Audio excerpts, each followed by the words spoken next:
Creative people are just funny like this. Something great happens and we don't want to do it again. Something horrible happens and we refuse to change. So I'm like, are we destined to suffer all of our lives? When someone feels desperate and have a fixated agenda and chasing after the money, they end up pushing away the sales, even if the client is right for them. Think of money as a thank you note.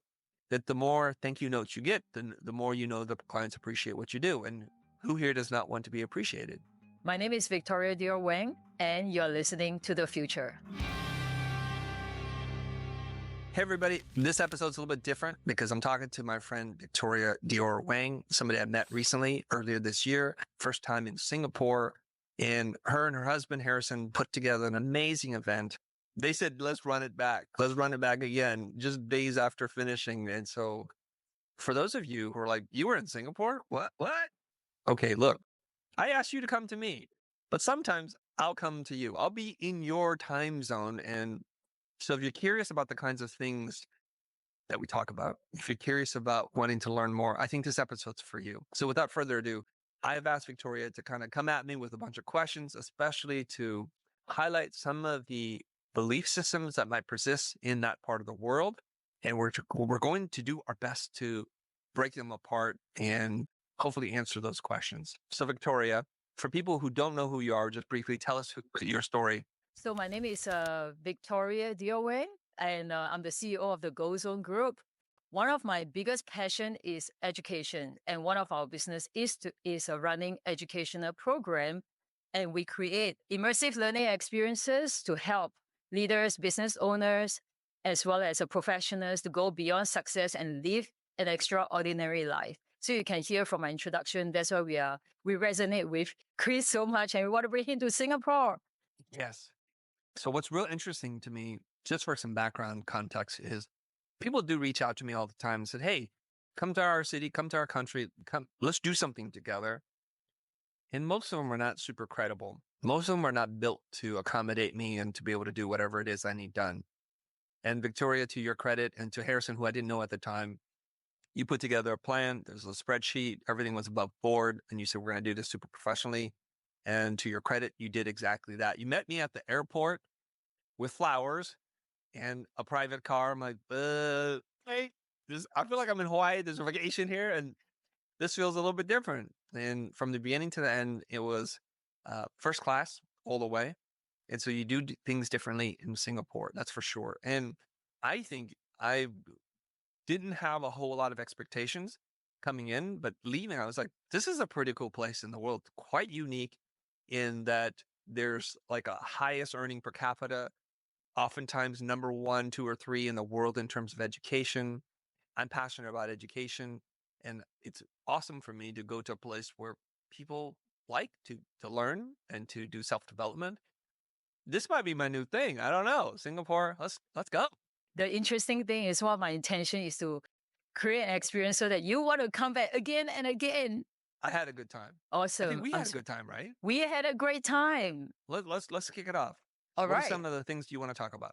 So one of the first thing I want to ask you is, since we are going to do personal branding and sales workshop, which are the key things, and a lot of business owners and professionals have a lot of challenge in that area. And I want to, the first question I'd like to ask you is, how does personal branding supercharge conversational sales? And I say conversational sales because it differentiates you and many other people would talk about sales. And why is this the secret sauce most people might overlook? Very good way to kick it off. So we'll talk about brand for a second. Brand is the accelerant to almost everything that you do. And that's not to say that all brands are created equally. So you and I, we both have brands, and everyone listening has a brand, but not all of us are able to leverage that brand to create opportunities for us to make things move faster. I'll give you an example, real life example. A buddy of mine who is putting together an event in Las Vegas, which I'm involved in, he told me he's 89% tickets sold already for a 1,000-person event. He said last year, it would have taken me another 2 months of selling to close and finish this thing. He thinks he'll be sold out in a week or two. And he goes, because every year his brand becomes more powerful and he can leverage it more. I think this is pretty awesome. So he did one webinar That was a multi-hour long webinar, had a bunch of guests on, and he opened up the doors and people just streamed in and purchased tickets. And then he would then follow up with a few people and retarget the people who attended. And the tickets are almost sold out at this point. And he was just remarking, this is possible because of brand. So if you're an event organizer, if you have a coaching or sales program, and you want more people to volunteer to join without having to twist their arm, start to think about how you show up in the world, whether you give people an opportunity to connect with you beyond the business aspect, and you'll start to see that this is like the accelerant to everything that you want. That's a very great story about branding. And I do agree because when people recognize your brand, it makes it easier for them to want to move towards you. And it's very hard when there's no branding. And you're right about the leverage because I think people don't think about leverage as much. And in fact, that's one of the mindset that Asian, and I believe to a certain extent, Asian American has a similar thing. We're so used to working hard. We feel that working hard is what gives us the value. And we feel more worthwhile when we work hard. And having leverage seems to be something that is not in people's top of the mind. Yeah, I want to say something here. So we know that Singapore is a rich country and quite brand conscious. If you go shopping in Singapore, okay, everything's here.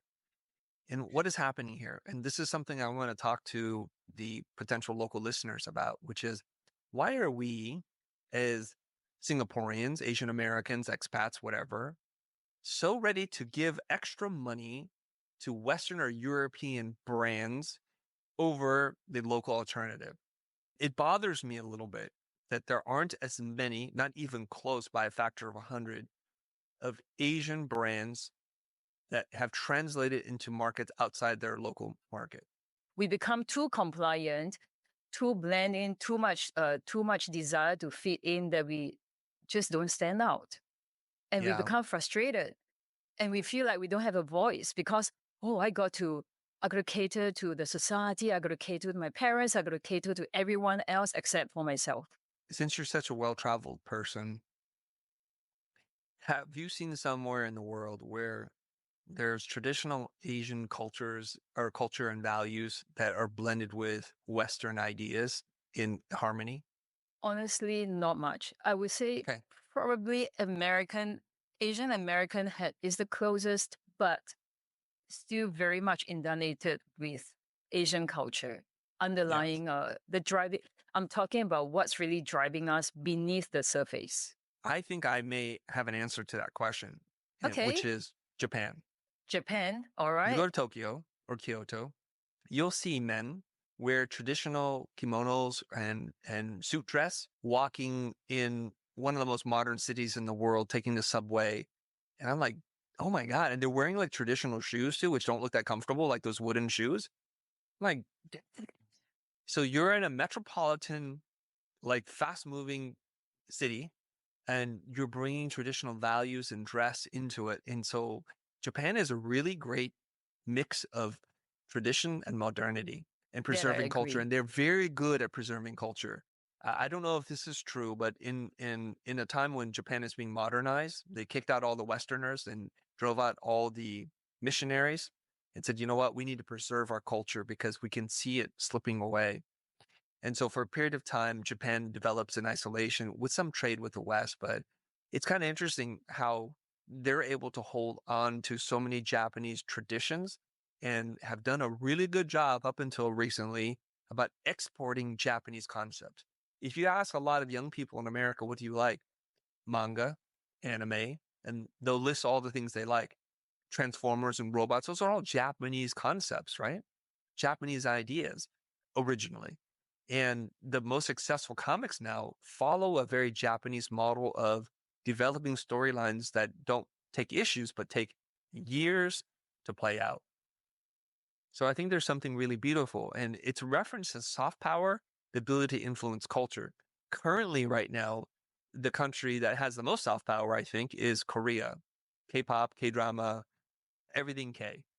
So we can see that there is a slow emergence of Asian influence that will then be integrated into Western culture. Yeah, you're right. You're right in terms of their, how they preserve the culture while still being a very modernized city. Like when I first went to Japan, I was very surprised by how advanced their technology is. In fact, like you said, they are very self-contained. The challenge with that isolation is that they lose a lot of opportunities and the economy has been going down over the years. So Yeah. that's part of the challenge of being too isolated. While trying to preserve themselves, they are also losing out to the rest of the world. The question now is, since you mentioned that, how do we help people understand if they were to join us in the workshop, we can help them to blend in more of the both so that they don't feel like they are losing out. One of the biggest challenge with a lot of people is the idea of changing something really freak them out. If I go to a workshop, do I need to change anything? Is that your experience too? No, I would say don't show up.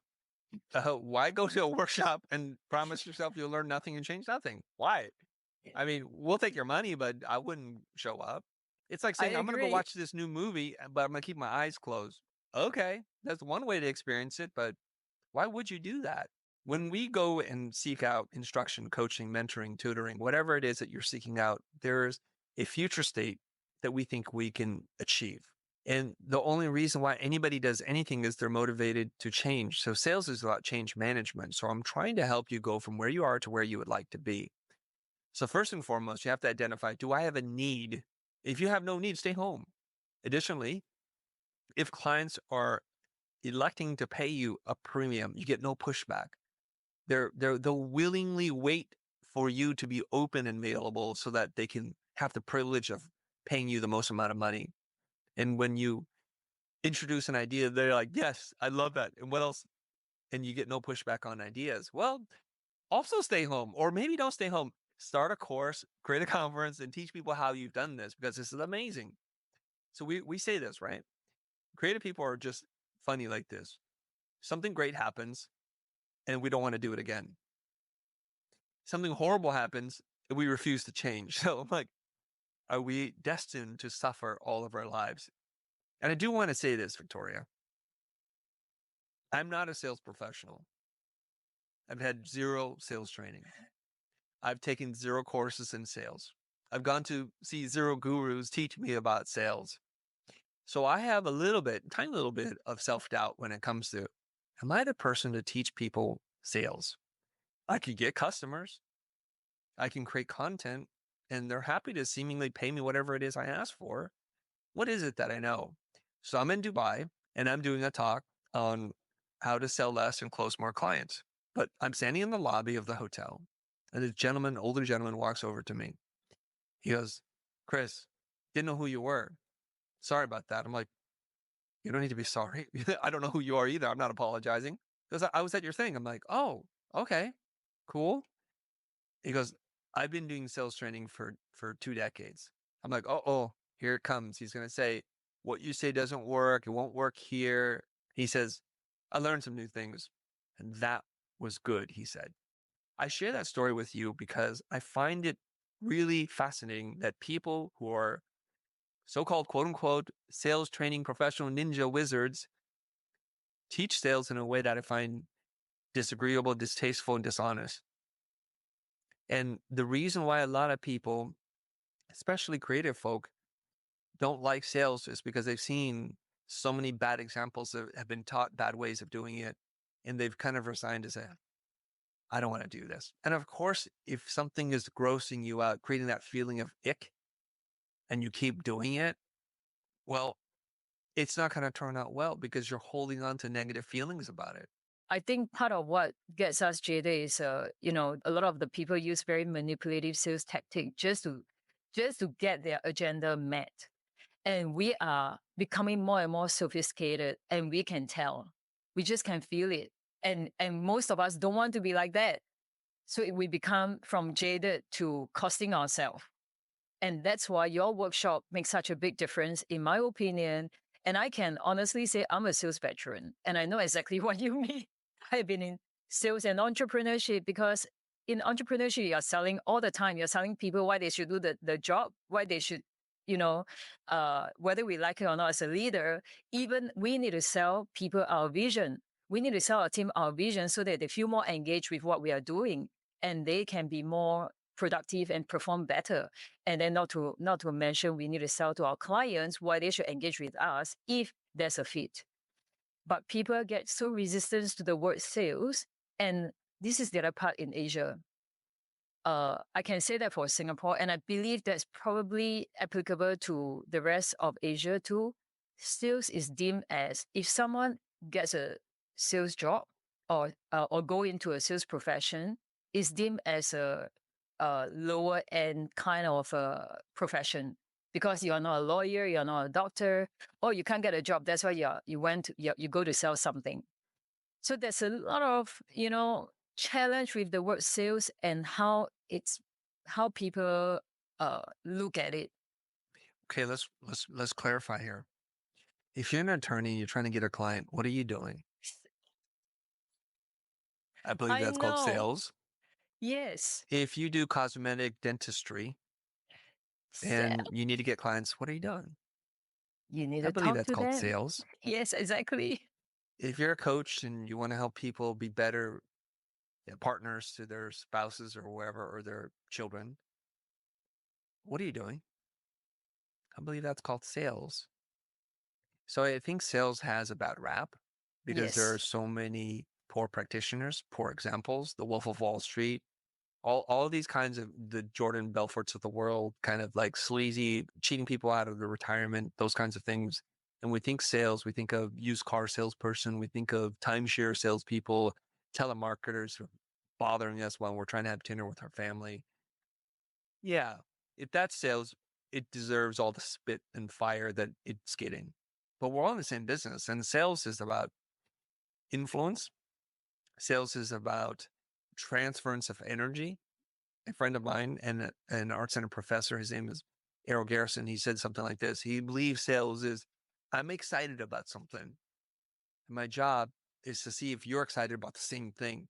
And if you are, then we could do business together. But if we're not, then I'm happy to go my way, part ways, and we're I good. love that. The problem is when we do it as a third party neutral objective observer, I have nothing to gain from this. I'm just telling you about a great restaurant, hotel, car service. And since I have no horse in this race, I can full throatedly say it objectively because there's no self interest involved. When we flip it and it's like, oh, I do logo design, and if I full throatedly express what I think is going to do for you, oh, that's distasteful. That's so self centric. And there's a reason why. What we need to do is to have one conversation, not two conversations. So when we talk about third party, we speak about it very objectively. We ask great questions. We listen to what the other person wants. And only if they're interested in eating a certain type of food or seeing a certain type of site would we then recommend something to them. Because there's no point in us telling them, you must visit this place, where we're like, you know what, I'm tired. I don't really want to see any tourist traps. I'm good. And what we do is we switch gears and we go into selling, pitching, justifying mode and having an agenda. But if we adopt the first mindset and have only one kind of conversation, not two kinds, which is, I'm curious what you're interested in. Where are you in your business? What do you need help with? What have you tried and failed? Who has wronged you? What outcome would you like? Oh my gosh, it just so happens that what you want is something that I potentially could provide to you. And then it's a marriage of a want with a solution.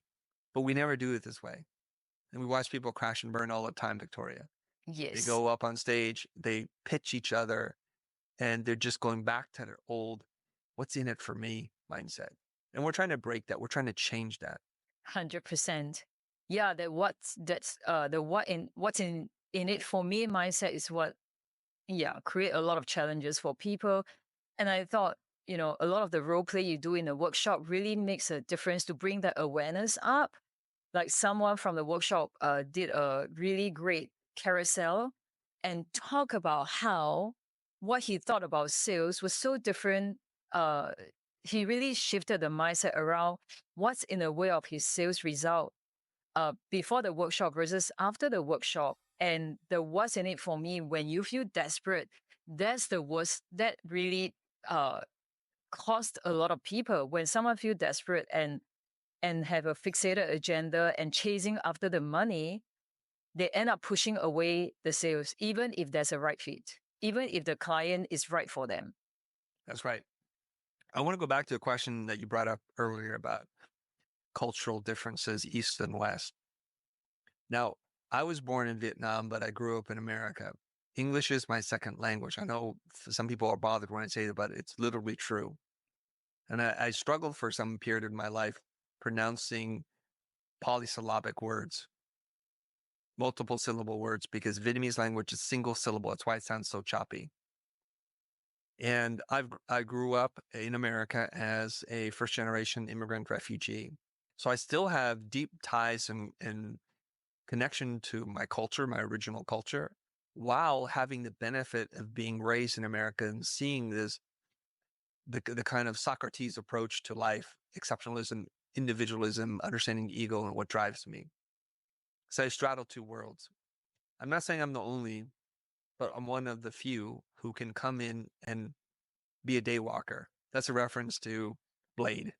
What I'm able to do, I think, is to understand Asian culture, our habits, our routines, our need to be respectful, while also bringing in Western concepts, in your face kind of style teaching, putting people in the spotlight a little bit and blending these two things. And I think what I enjoyed so much about our time together in the workshop, Victoria, was I was given time and space to be the meest me I could be. And to me, that is pure joy. And if your teacher, your instructor is having a good time, there's a chance, not a guarantee, that you'll have a good time. And what better way to learn than to have a good time? If I'm doing my job correctly, you'll look up and you'll look down and you realize 8 hours are gone. I'll make it fun. Hopefully I'll make you laugh. You're either going to laugh with me or people are laughing at you, but there will be some laughter. And I like that part. I like that we can play, we can push and we can pull and we can straddle that line between East and West, traditional and modern. I think I'm able to do that, but you'll have to be the judge. Well, I can attest to that. Yeah. It's true.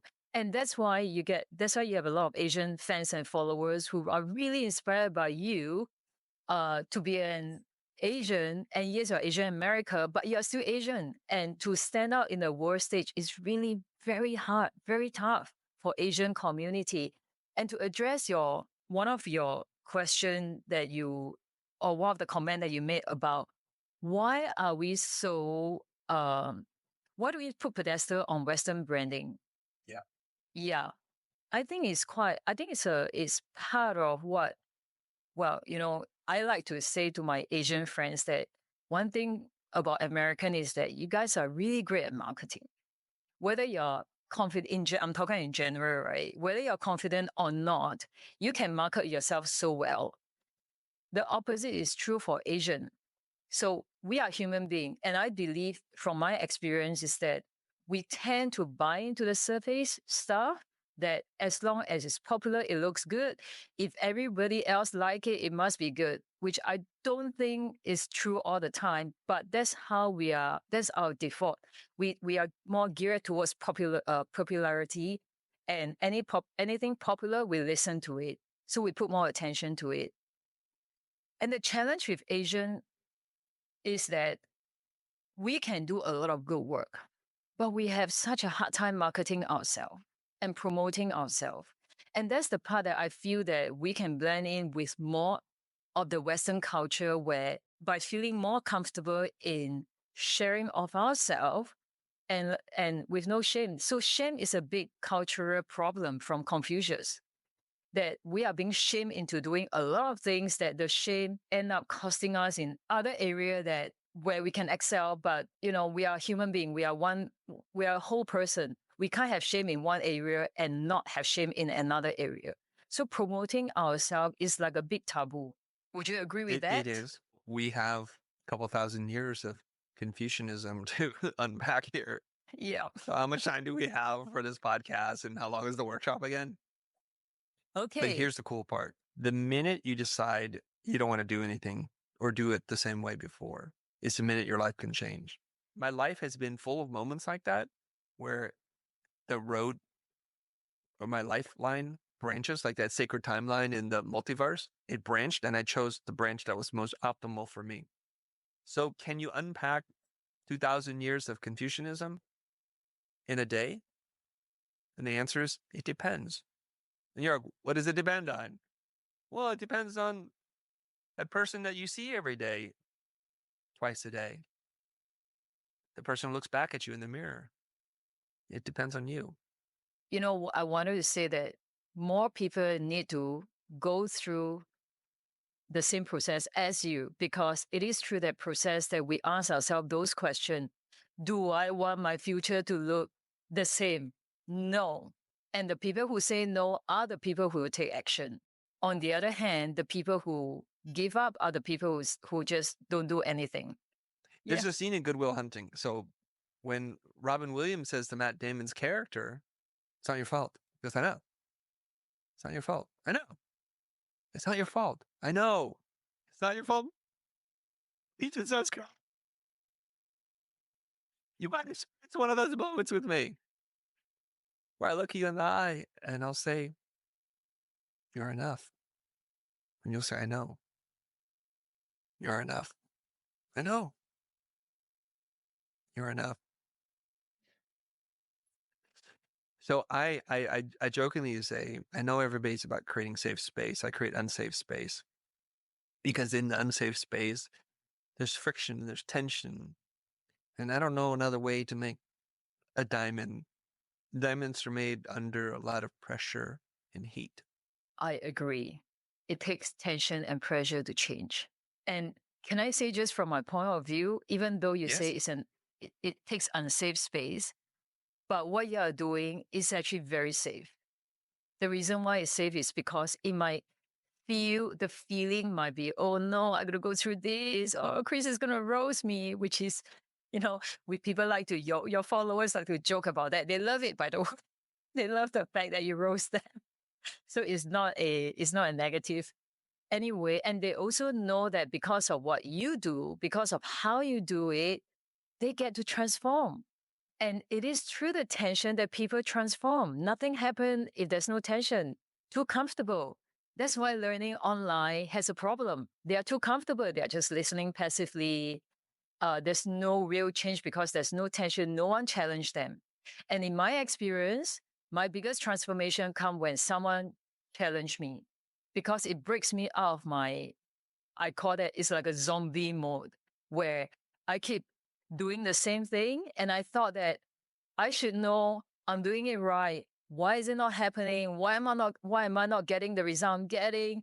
And it's a little bit like I don't know how to describe that. It's like I'm being trapped in my own ego of thinking that I know, but I'm just not getting it.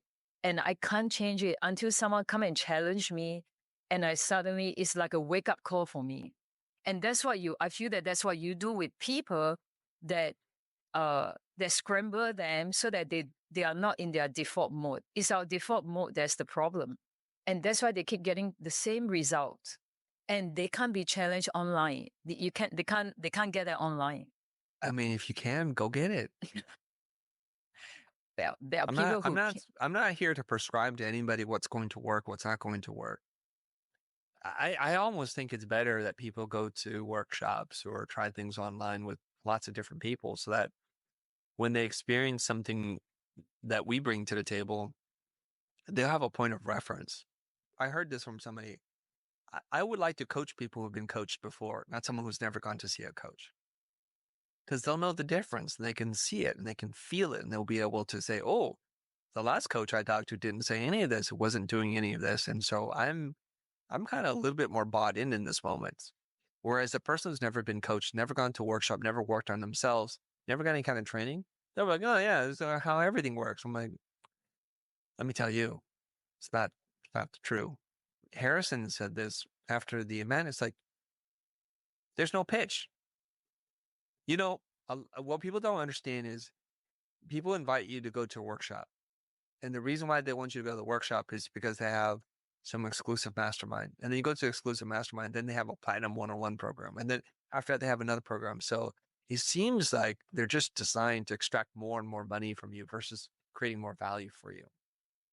I take what I do very seriously, even though how I do it is not at all, which is you've placed a certain amount of trust in us, made a commitment, and I need to honor that as a teacher first and foremost. So I want to make sure that you're having a good time. That's important to me. I want to make sure that there are things that you want to get resolved in your life and to learn relative to the subject that we're teaching to make progress. Maybe it won't be perfect, but you're going to make progress. And to walk away saying to yourself, I enjoyed my time, I learned something, and I can apply something moving forward that is going to have material impact on my life and in my business. That's the first order, first principles, whatever we want to call it. I got to make sure of that. And outside of that, everything else is good. And that's one of the main reasons why we decided to work with you. That's why we want to bring you to Singapore, because we are very, very aligned with how you do that. We don't like pitch too. And we know, because we have been in education industry for a long time, close to 30 years, and there are so many workshops or program out there that really that do that every single, they even do it during break time, before, Yeah. after. And it's just distasteful. And that's the part that makes it unsafe, because I just paid money to come here and learn so that I can apply what I learned to get the result. But here you are, every single session, you are trying to pitch me the next thing. And Yeah. how am I supposed to feel safe to open up myself to learn the real stuff? Yeah. Where else do we go with this conversation? I want to talk about value. What makes this experience in Singapore command a premium? And why are people still saying it's worth every single cent? It's hard for me to tell you why it's worth whatever you're going to pay. And it's because in alignment with the things I try and teach you, it's not my job to prove to you, to justify as to what the value is. The price is the price. If you feel like if you got some of your problem solved, if you can capture that value back, that's on you. Like when I read a book, books are in general here in America about $30 each. Some are a lot cheaper, some are a little bit more, but on average, I think it's about $30. Every time I read a book, I think I can make 30 grand. And that's conservative in terms of the investment. So you see all these books behind me. If I were to read and be able to apply and teach all the things I've learned in my life, I'd be sitting on a giant mountain of money. And so when we go to workshops and when we hire a coach and a consultant, my number one question is, will I be able to turn this into value for me? I think Jim Rohn said something like this, that wealth is, and I'm modifying it a little bit, wealth is your ability to convert knowledge and experience into capital. I can become wealthy if I can take what I've learned and convert it into some kind of capital or currency or something else. And that's what I do. So I've read the book so you don't have to. And if you want to read all the books and learn the way I learn, go do that. It's a lot cheaper. But if you want to do it through the lens of someone who's applied it and sort of figured it out and can share in those experiences to create a fun, dynamic learning experience, and you think I'm the person to do it for you, then I'd be happy to be your teacher and your guide for all of this. Not somebody else will be, or no one will be. That's up to you. I'm not overly invested in convincing you to come to this thing. Now, the best person to answer that question are people who've come to the workshop, who can say, here's what I got from it. Here's why I would come back. And here's why I want more. Well, I know you have a no convincing policy, so do we. It's not up to us to convince people. And I would say that, at the end of the day, like you say, they have to decide for themselves what value and what return do they want for themselves if they were to join us, and what are they willing to, the price they're willing to pay. And yes, it's an investment. It's an investment in oneself, but it's really not up to us to decide. And we are confident that we are going to do the best job. This is perfect. Okay, so imagine that you show up to a Mercedes dealership and we see the S Class. In America, S Class is probably between 80 to 120-ish K, depending on what you add to it, right? Maybe a little bit more, I'm not sure. And you walk into the dealership like, why should I pay this? Why is it worth this much? And if I were running the dealership, I'm like, I don't know. Tell me what brings you into the dealership. We just have a conversation about it. It's not their job to convince you at the point in which you walk into the dealership to say, Why is this worth it? Their job is to tell you about a story, about who they are, what they stand for, and who the customers are so that you make that decision before you even walk into the store.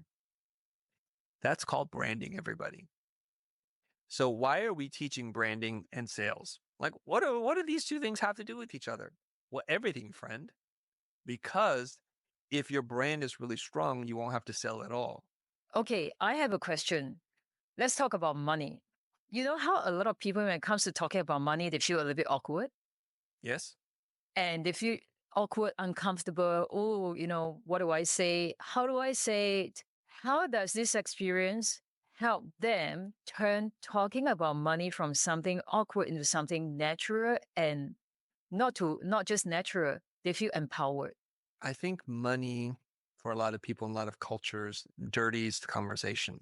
It creates a lot of tension for us because it takes something that's more relational and turns into transactional thing. But I think what money does is it takes away a lot of the ambiguity. I heard Simon Sinek explain this, and I love his explanation of this. Like, what is money really? So we just rewind the tape. I invite you over for dinner. I'll cook. And part of the bargain is you'll do the dishes. I cook, you do the dishes. Pretty fair, right? And this has been going on for some time. We're cool. And then one day you're like, hey, I have to run. I'm like, cool. I owe you. So, okay, I cooked and I'll do the dishes. So next time you come over, it's like, let me make good on that. I owe you. I will cook and also do the dishes. And so money has become an abstraction of this promise of an IOU. And it's much more convenient and transportable than I brought 2 chickens to the dinner so that we're all even, right?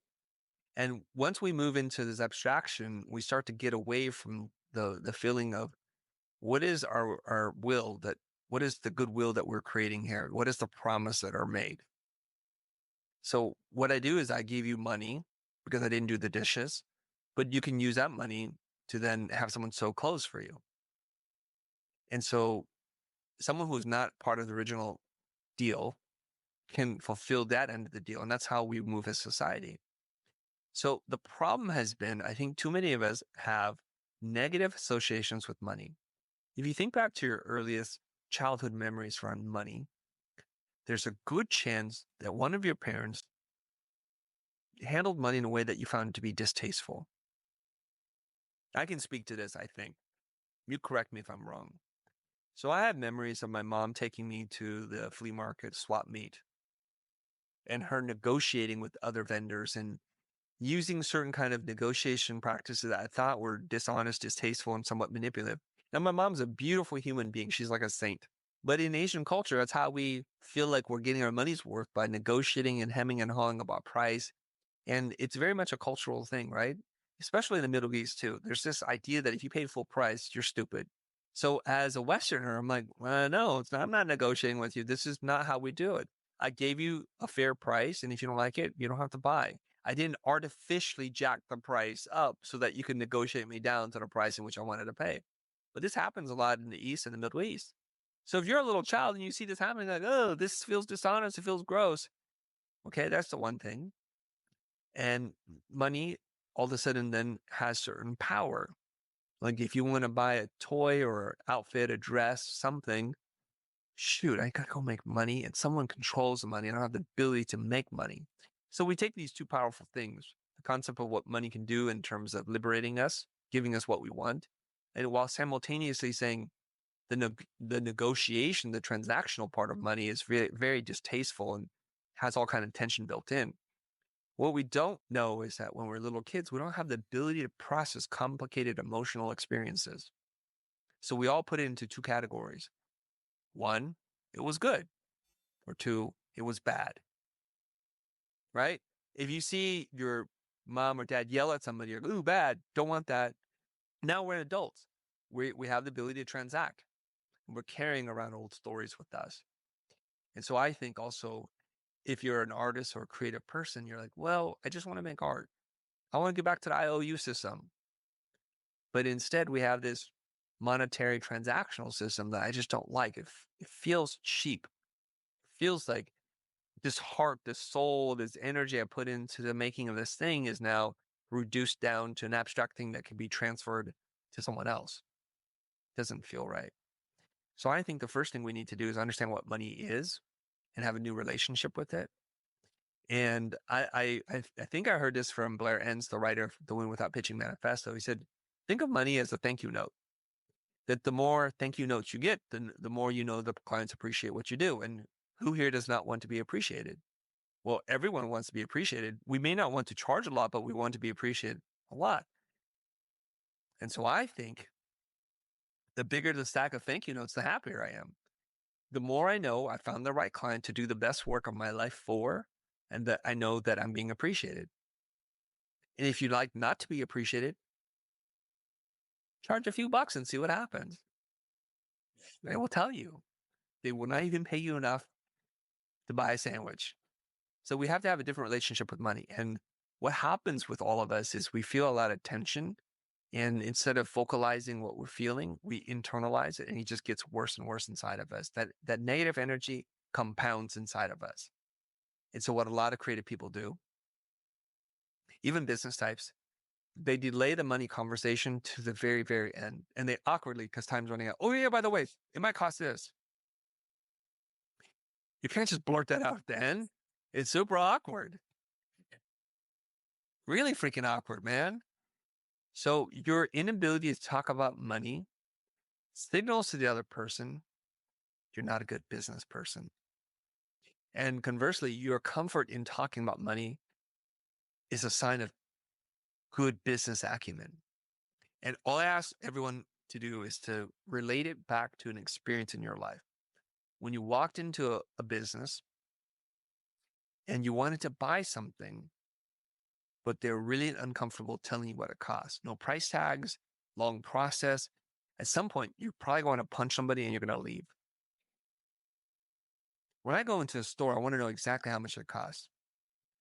If you want to do me a giant favor, tell me what it's been selling for 3 months ago and what it might sell for in 3 months. So I know when I want to buy this.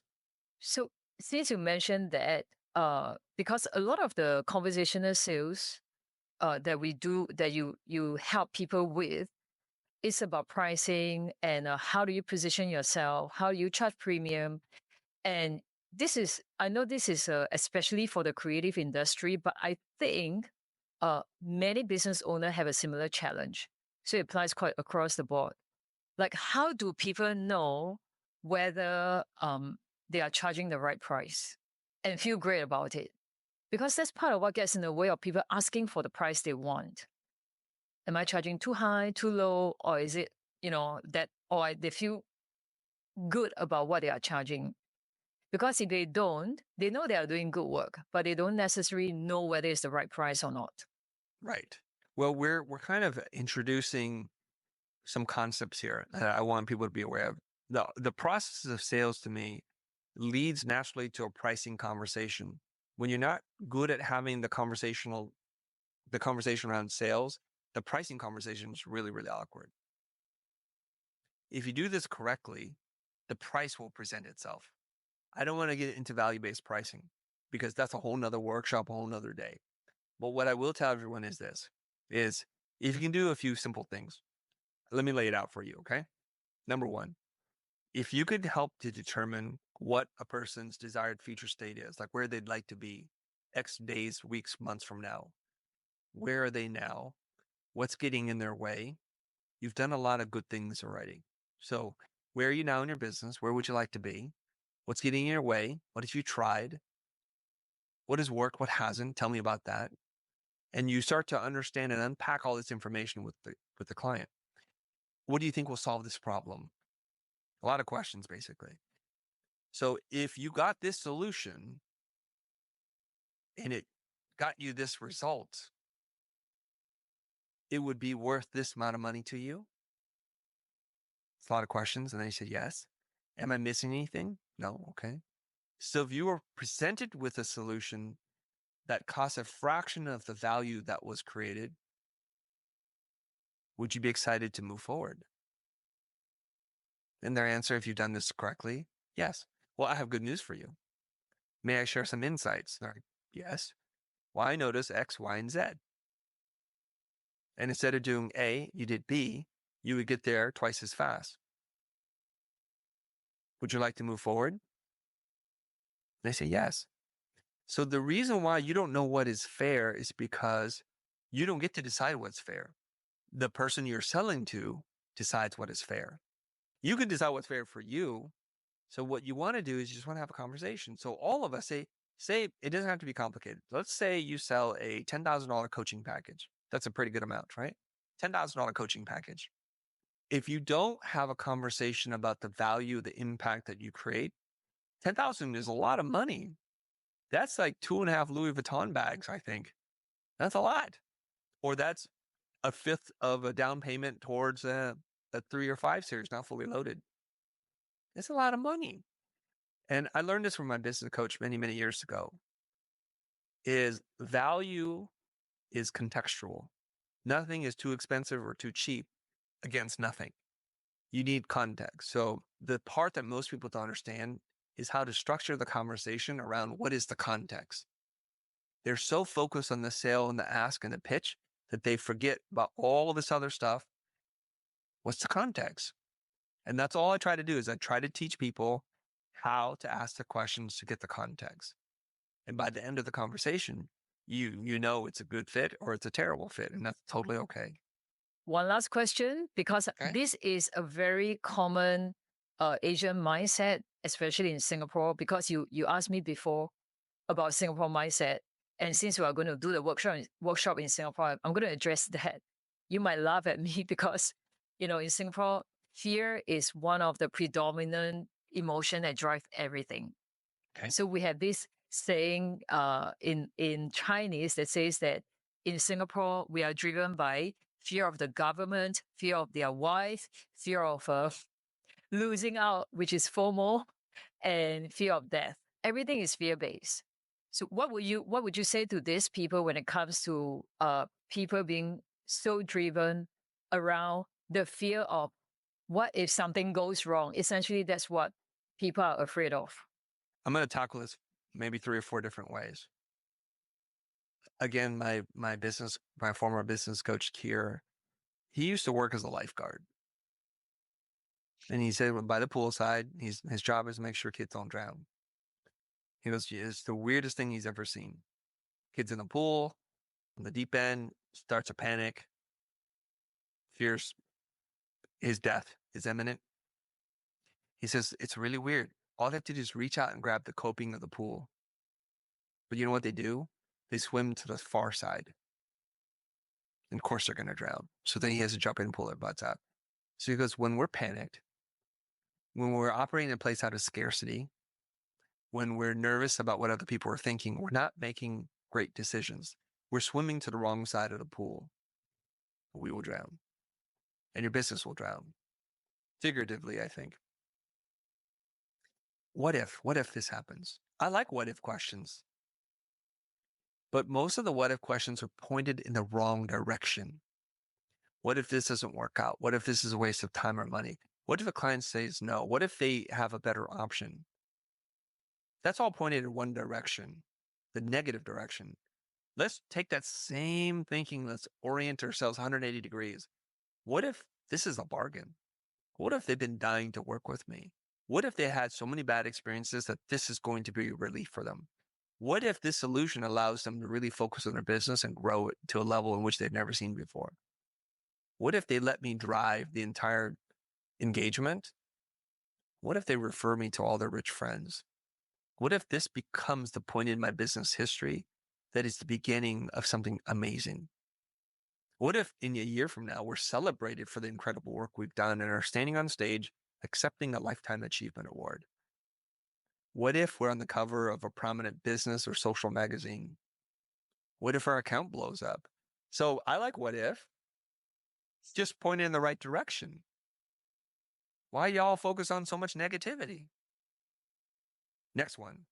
You're afraid of negative outcomes. That's a normal human response. So when somebody asks me, should I do something? They're asking a question, again, in the abstract. Should I invest in this property? And they don't know what to do. So I say, well, what else do you want to do with your money? Well, I could leave it in a bank. Okay, that's one thing. I can invest in this other kind of thing, or there's a lot of different things where I can invest in myself.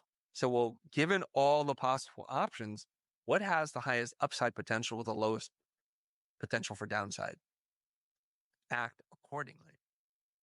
So people usually just ask one question like, should I do this? I'm like, I don't know. Should you? What are the alternatives? So we consider the alternatives and then we decide accordingly. There's a very easy answer to all this stuff, which is what if nothing changes 3, 5, 10, 20 years from now? Do you see that version of yourself being happier than today? And if the answer is yes, don't change anything. Stay on that winning track. Very few people are motivated to change when everything's working really well. For example, if you have six-pack abs, you're not going to change your diet and your workout routine because you're at peak performance physical condition right now. If you're the world champion, you might tweak a few things here and there, but you're not going to go and wholesale change everything. You shouldn't change your trainer, your habits, your diet, uh, how you process the game day rituals. You don't change all that. This is why athletes have a lot of superstitions because they wore that sock, they touched this emblem, and they said this prayer, and they counted to 55, and then they entered the field and they played the game and they played the best game of their lives. Sports psychologists will say, what is your winning routine? Do that again. Retrace the steps. And a lot of this is mental, but as we've learned, the mind influences the body. So when you get your mind right, the body will follow. So you can imagine a negative outcome and say, well, if nothing changes, this is what I've signed up for. If you're content with that, do not change anything. It would be crazy for you to. If you're living your best life, doing your best work for the best clients, making a freaking ton of money while working less, stay on that track. So there's a quote, I don't know who said it. I'm going to say Zig Ziglar, but it's probably not. I'm not sure, everybody. And the saying is, if nothing changes, nothing changes. 100%. And it would be insane to think otherwise. That's cool. I think that's a great way to end today's session. And I Okay. really, yeah, I think it's really the what if is such a great question, but it depends on where we are, how we look at the question. Yeah. So I will say this. The podcast goes out to 10, 15, 20,000 people. Some people are interested in what we're talking about. Some people aren't. That's totally cool. Some people are in a place where they'd like to come. Some people aren't. So this really is just a message for the people who are curious, who've determined that their best days are ahead of them, but it's going to require some action. I do want to say this. The workshop's in Singapore. It's in June. And if you want to come, read the description in the show notes. We are passionate and committed to make Crystal event in Singapore the best of the best, and you are going to experience the best of the best, of the best Chris, because that's what we want from him, and we love for you to experience him with us. Can't think of a better way to say that. So on that note, Victoria, thank you very much for having this Thank you. conversation with me. And dear listener, thank you also for indulging me and sharing some of my thoughts and philosophies on personal branding and sales. If you walk away with nothing else, I just want you to think about this. If your business could use a little extra boost, work on your personal brand, because that accelerates everything that you do. And if your personal brand is really strong, learn how to do a little bit of sales. And if both suck, I have good news for you because I'm going to teach you both. That's the best that I can do. Until next time, take care of yourself.